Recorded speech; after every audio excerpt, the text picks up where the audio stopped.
저출산 문제가 심각해지고 있는 한국과 고령화 사회의 선두를 달리고 있는 일본은 가까이 위치하지만 닮은 듯 참 다른 두 나라입니다.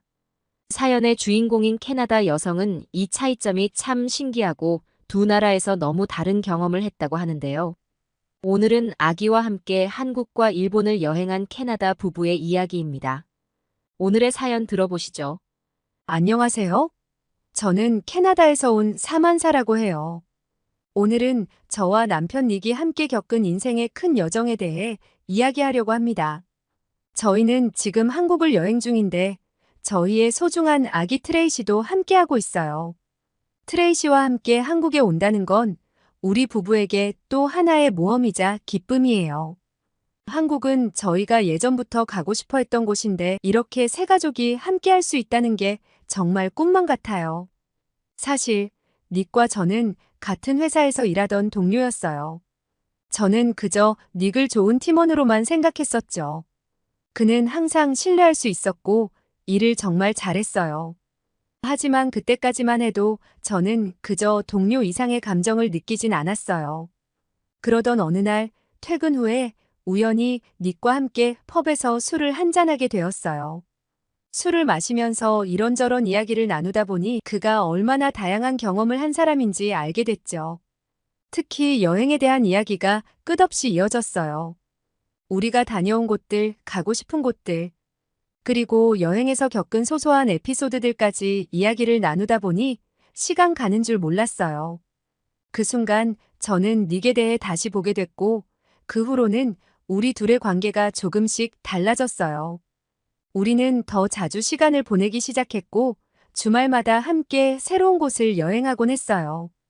때로는 가까운 곳으로 캠핑을 가기도 하고 오프라인에서 다양한 취미 활동도 함께 했어요. 그렇게 우리는 서로에게 더욱 깊은 감정을 느끼게 되었고 결국 연애를 시작하게 됐죠. 몇 년 후 자연스럽게 결혼까지 하게 되었고요. 결혼 후 우리는 아이를 너무나도 원했지만 불행히도 우리에겐 결코 쉬운 일이 아니었습니다. 여러 번의 불임 치료에도 불구하고 좋은 소식을 들을 수 없었을 때는 정말 많이 힘들었죠. 하지만 우리는 포기하지 않았고 오랜 고민 끝에 입양이라는 선택을 하게 되었어요. 그렇게 우리에게 찾아온 아이가 바로 트레이시예요. 비록 우리가 직접 낳은 아이는 아니지만 트레이시는 가슴으로 낳은 우리의 보물이에요. 처음으로 트레이시를 부모님께 보여드렸을 때 그 놀라움과 감동은 지금도 잊을 수 없어요. 부모님은 트레이시를 보자마자 눈물을 흘리셨고 동생과 언니도 놀라움에 소리를 지르더니 더 이상 말을 잇지 못했어요. 온 가족이 그 순간에 눈물바다가 되었어요. 그날의 감동은 말로 표현할 수 없을 만큼 소중했어요. 남편 닉과 저는 항상 아시아 여행을 꿈꿔왔는데 특히 트레이시가 1살 생일을 맞기 전에 특별한 추억을 만들고 싶어서 여행을 계획했어요. 아기가 있으니 안전하고 편안한 나라를 고민하다 치안이 좋기로 유명한 한국과 일본을 선택했습니다. 특히 한국의 놀라운 안전함은 유튜브에서 외국인들이 자주 올리는 실험 영상으로 많이 접해봤는데 솔직히 영상으로 보면서도 믿어지지 않았어요. 이번에 직접 제 눈으로 확인해 보려고 생각하고 있었죠. 기대감에 부푼 우리는 먼저 일본으로 향했습니다. 일본은 유럽에서 아시아 최고의 선진국으로 알려져 있고 사람들이 친절하다고 해서 기대가 컸어요. 일본 사람들은 오모테나시라고 손님을 대접하는 마음이라는 게 예로부터 중시되어 왔다고 하더라고요. 하지만 나리타 공항에 도착하면서부터 저희의 기대는 무너졌어요. 공항은 사람들로 북적였는데 입국 심사대는 몇 개뿐이었고 그마저도 일처리가 너무 느렸습니다. 아기를 데리고 여행해 본 분들은 아시겠지만 아이들은 가만히 기다리는 걸 정말 싫어하잖아요. 트레이시는 점점 칭얼대기 시작했고 저희는 그걸 달래느라 진땀을 뺐죠. 미리 작성해온 QR코드 덕분에 입국 절차가 빠를 줄 알았는데 여기로 가라, 저기로 가라며 이리저리 끌려다니는 동안 그 준비가 의미 없는 것처럼 느껴졌어요. 효율성은 찾아볼 수 없었고 종이 서류를 작성하라는 요구도 많았어요. 그렇게 겨우 지옥 같은 공항에서 빠져나와 도쿄로 가는 열차에 올랐는데 문제가 또 생겼습니다. 트레이시는 열차가 출발하자마자 울기 시작했고 승객들이 하나둘씩 우리를 힐끔거리기 시작했어요. 앞좌석에 앉은 남자는 아무 말도 하지 않았지만 그의 매서운 눈빛이 저를 위축시켰고 뒷좌석에서는 누군가 일부러 의자를 발로 차는 듯한 느낌을 받았어요. 사람들은 마치 우리를 피하고 싶어 하는 것처럼 보였고 정말 가시방석에 앉아 있는 기분이었습니다. 아기가 우는 걸 이해해주는 사람이 거의 없었고 겉으로 티는 내지 않지만 분명히 불편해하는 분위기가 느껴졌어요. 저는 눈물이 나오려는 걸 겨우겨우 참았어요. 일본 사람들은 남에게 피해를 끼치는 걸 극도로 싫어한다고 들었어요. 하지만 서로에게 피해를 주지 말자는 건 이해하지만 아기가 우는 걸 부모가 어떻게 할 수 있는 문제가 아닌데 이해해주지 못하다니 대체 어쩌라는 걸까요? 도쿄에 도착하고도 일본 사람들의 눈치가 보여서 아기를 데리고 여행하는 건 정말 쉽지가 않았어요. 일본의 고령화와 인구 감소가 심각하다고 들었는데 이런 분위기에서 아이를 키운다는 게 얼마나 어려울지 깨달을 수 있었습니다. 다행히 호텔이나 고급 레스토랑에서는 나름대로 아기를 위한 편의를 봐줬어요. 하지만 가격이 높은 곳이 아닌 일반 상점이나 카페에선 전혀 다른 태도를 경험했습니다. 현금 결제가 아닌 카드는 잘 받지 않는 곳이 많았고 아기를 데리고 가면 미묘한 거부감을 느꼈어요. 덜어먹을 작은 그릇이나 스푼을 부탁했을 때 다른 테이블에선 제공되고 있는 게 보이는데도 없다라며 거절당한 적도 있었어요. 영어로 말을 걸면 피하는 느낌도 많이 받았고 소통이 어렵다 보니 여행이 점점 불편해졌습니다. 여행 커뮤니티를 검색해보니 요즘에 일본은 외국인들을 혐오하는 현상이 심해지고 있다고 했어요. 일본은 스스로를 아시아라고 생각하지 않아서 전부터 아시아의 나라들은 무시하는 편이었고 예전엔 그나마 북미나 유럽에서 오는 여행객들은 잘 대우해주는 편이었다고 했습니다. 하지만 역대급 엔저 현상이 일어나며 일본 국민들이 가난해지고 외국 관광객들이 일본으로 몰려들자 일본인들의 자존심에 금이 간 것 같다고 했어요. 감정을 잘 드러내지 않는 국민성으로 유명한 일본인들이 이제는 외국인 혐오를 숨기지 않고 드러내기도 하고 아니면 뒤에서 음험하게 차별행위를 일삼고 있다는 글들이 많이 눈에 띄었습니다. 저희는 그냥 큰 사건이 없었다는 걸 다행으로 생각하며 일본을 떠나기로 했어요. 그렇게 우리는 일본에 실망한 채로 한국으로 이동했습니다. 어차피 가까운 아시아의 나라이고 한국도 인구 감소가 빠르다고 뉴스에서 들었기에 마음이 내키지는 않았어요. 한국에서도 일본과 비슷한 경험을 하게 될까 걱정이 됐습니다. 하지만 이미 계획된 일정이었기에 한국으로 향했습니다. 그런데 한국은 일본과는 확연히 달랐고 저희는 놀라운 경험을 하게 되었죠. 저희는 한국 항공사를 이용했는데 예약할 때부터 이미 차이가 느껴졌어요. 아기가 있다는 걸 알자마자 우선 탑승을 권해주고 비행기 내에 아기용 요라민 배신액도 준비해줬어요. 또 아기에게 맞는 이유식도 제공되더라고요. 트레이시를 위한 작은 배려들이 기내 곳곳에서 느껴졌어요. 어른들을 위한 기내식으로는 비빔밥이 나왔는데 밥과 함께 고추장이 든 작은 튜브가 함께 나오더라고요. 건너편 좌석에 한국인들이 하는 것을 흉내내서 밥에 고추장을 짜고 스푼으로 비벼서 먹어봤는데 약간 매콤하면서도 다양한 재료들이 어우러져서 너무 맛있었어요. 트레이시가 항공사에서 설치해준 배신넷 위에서 잠들어줘서 우리는 편하게 식사를 할 수 있었고 너무 좋았습니다. 승무원분들은 계속 트레이시에게 웃으며 말을 걸어주었고 혹시 불편한 점이 있으면 언제든 말하라고 하시면서 신경을 많이 써주셨어요. 그런 세심한 배려에 저희는 벌써부터 기분이 좋았죠. 인천공항에 도착해서도 저희를 놀라게 한 건 빠르고 체계적인 입국 심사였습니다.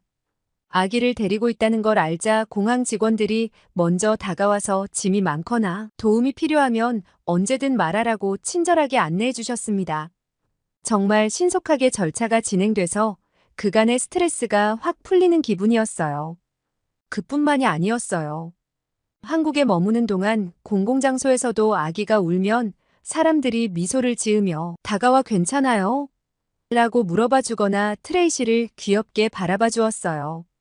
한 번은 지하철 안에서 트레이시가 갑자기 울음을 터뜨렸는데 저희는 당황해서 어쩔 줄 몰랐습니다. 그때 한 한국 아주머니가 저희 쪽으로 다가오시더니 비닐봉지로 소리를 내서 트레이시의 주의를 돌리셨어요. 그 덕분에 트레이시는 금세 울음을 그쳤죠. 그 아주머니는 친절하게도 통역 앱을 꺼내셔서 대화를 이어가셨는데 아기가 울어서 소란스럽게 해서 죄송하다고 말씀드리자 아주머니는 요즘 같은 시대에 아기 울음소리는 정말 반가운 소리라며 한국 사람들은 아기를 좋아하고 아기 울음소리는 음악처럼 느껴지니 너무 신경 쓰지 마세요라고 하시더라고요. 그 말씀에 가슴이 뭉클해졌어요. 아이가 우는 것을 이해해주고 환영해주는 분위기 속에서 저희는 큰 위로를 받았죠. 길을 걷다 보면 가끔 사람들이 트레이시를 보고 아유 예쁘다 하며 웃어주시고 손을 잡아보고 싶어하는 어르신들도 많았어요. 처음엔 문화 차이 때문에 약간 경계심이 들었지만 그들의 따뜻한 마음이 느껴지니 저희도 금방 적응할 수 있었어요. 트레이시도 처음엔 낯설어 하다가 이내 방긋방긋 웃으며 사람들에게 반응하기 시작했어요. 카페나 레스토랑에서도 아기를 위한 식기나 의자를 먼저 챙겨주었고 현금 대신 카드로도 문제없이 결제할 수 있었습니다. 아니 오히려 한국에서는 현금을 쓰면 가게 쪽에서 당황하는 분위기였어요. 많은 가게들이 무인 주문 기계인 키오스크로 주문을 받았고 심지어 아이스크림이나 과자를 팔고 있는 작은 가게들에는 점원이 있지도 않았어요. 우리가 어리둥절해하고 있는데 한국 사람들은 익숙한 느낌으로 자기가 원하는 물건을 집더니 셀프 계산대에서 삑삑삑 계산을 다 끝내고 나가버렸습니다. 그제야 그곳이 무인 상점이라는 걸 깨달은 우리는 놀래서 야단법석을 떨었죠. 레스토랑에서는 주문 후 자리에 앉아 있으면 서빙용 로봇이 음식을 날라다 주었습니다. 한국은 참 효율적이고 앞서가고 있는 나라라는 생각이 들었어요. 바로 근처에 있는 나라인데 최첨단인 한국과 아날로그 천국 일본이라는 구도가 참 신기했어요. 그리고 제가 여행 전에 꼭 확인해 볼 거라고 했던 거 기억하시나요? 유튜브에 한국을 방문했던 외국인들이 한국은 진짜 안전한 나라라면서 카페에서 가방을 두고 자리를 비우는 실험 영상이 진짜 많거든요. 닉과 함께 영상을 보면서 우리는 솔직히 믿을 수가 없었어요. 조회수를 위해 과장해서 만든 영상이겠지 하고 생각했었죠. 그런데 제 생각이 틀렸다는 걸 저는 한국의 카페에 도착하고 1분도 안 돼서 알 수 있었습니다. 바로 눈앞에 주인 없이 덩그러니 놓여있는 노트북을 발견했거든요. 전 놀래서 두리번거렸는데 그러다가 주인 없이 놓여있는 가방까지 눈에 들어왔죠. 좀 지나자 주인들이 자리에 돌아왔는데 한 명은 화장실에 다녀온 것 같았고 한 명은 주문한 음료를 받으러 다녀온 것 같았어요. 캐나다였으면 정말 순식간에 물건들이 사라졌을 텐데 이미 영상을 본 적은 있었지만 엄청난 충격이었어요. 제가 이렇게 쉽게 이런 상황에 맞닥뜨렸다는 건 진짜로 한국인들이 자주 하는 행동이라는 거겠죠. 워낙 외국인들이 놀라워해서 한국분들은 지겹고 너무 과장하는 거 아니냐는 생각이 드시겠지만 그만큼 한국 밖에서 보기에 비현실적인 상황이라는 겁니다. 이런 걸 당연하게 생각하며 살아갈 수 있는 한국인들이 정말 부러웠어요. 저희는 한국의 시장도 방문했는데 정말 활기와 생동감이 넘치는 곳이었습니다. 시장이 가까워지자마자 사람들의 활기찬 목소리와 여기저기서 들려오는 음식 냄새가 저희를 반겼어요. 트레이시도 생소한 풍경이 신기한지 두리번거리며 호기심 가득한 눈빛을 보였죠. 상인들의 흥정소리, 지나가는 사람들의 웃음소리, 그리고 노점마다 뿜어져 나오는 고소한 냄새는 정말 저희의 모든 감각을 깨우는 것 같았어요. 첫 번째로 먹은 음식은 시장의 대표 간식 중 하나인 김밥이었어요. 작은 김밥 가게 앞에서 줄을 서서 기다리며 만든 지 얼마 안 된 따뜻한 김밥을 받았는데 그 맛이 정말 감칠맛 넘쳤습니다. 트레이시도 한 조각을 조금씩 먹었는데 입안에 넣자마자 그 작은 손으로 신나서 박수를 치는 바람에 저희는 크게 웃었어요. 상인분도 그 모습을 보며 흐뭇하게 웃으셨고 그 순간이 정말 따뜻하게 느껴졌어요. 그 다음으로는 빈대떡과 각종 전을 파는 노점을 발견했어요. 노릇하게 붙여지는 빈대떡 냄새에 저희 발걸음이 자연스럽게 멈췄습니다. 전통시장에서 가장 인기 있는 간식 중 하나라면서 상인분이 고소한 빈대떡 한 조각을 건네주셨는데 바삭바삭한 식감과 풍부한 맛에 정말 감탄했죠. 저는 솔직히 트레이시가 너무 어려서 이런 음식을 좋아할까 걱정했는데 트레이시도 빈대떡을 조심스레 먹더니 방긋 웃으며 만족스러운 표정을 지었어요. 시장을 둘러보는 동안 트레이시는 여기저기 구경하느라 정신이 없었고 그 와중에 지나가는 상인들이 트레이시를 보고 아유, 아기가 참 귀엽네요. 라며 다들 한마디씩 하셨어요. 어느 할머니는 쌀과자 같은 간식을 건네주시며 아기 건강하게 잘 키우라고 하시더군요. 트레이시가 그 과자를 너무 맛있게 먹어서 저희는 상인분께 몇 번이나 감사 인사를 드렸습니다. 가장 기억에 남는 순간은 시장 한가운데서 갑작스럽게 비가 내렸을 때였습니다. 당황한 저희에게 어떤 상인분이 잠깐 여기서 피하세요라며 작은 천막 아래로 저희를 안내해 주셨어요. 그 안에서는 김이 모락모락 나는 어묵이 팔리고 있었고 냄새가 정말 매혹적이었죠.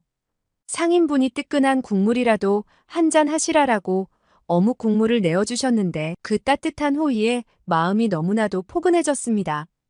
국물 한 모금을 마시자 몸도 마음도 녹는 듯 했죠. 저희는 한국 시장에서 단순히 먹는 즐거움을 넘어서 한국 사람들의 훈훈한 마음과 배려를 느낄 수 있었습니다. 시장에서 만난 사람들 덕분에 저희 가족은 그날 정말 특별한 경험을 했고 그 추억은 오래도록 마음에 남을 거예요. 한국에서의 따뜻한 환대는 우리 가족이 이 나라에 정말 환영받고 있다는 느낌을 주었어요.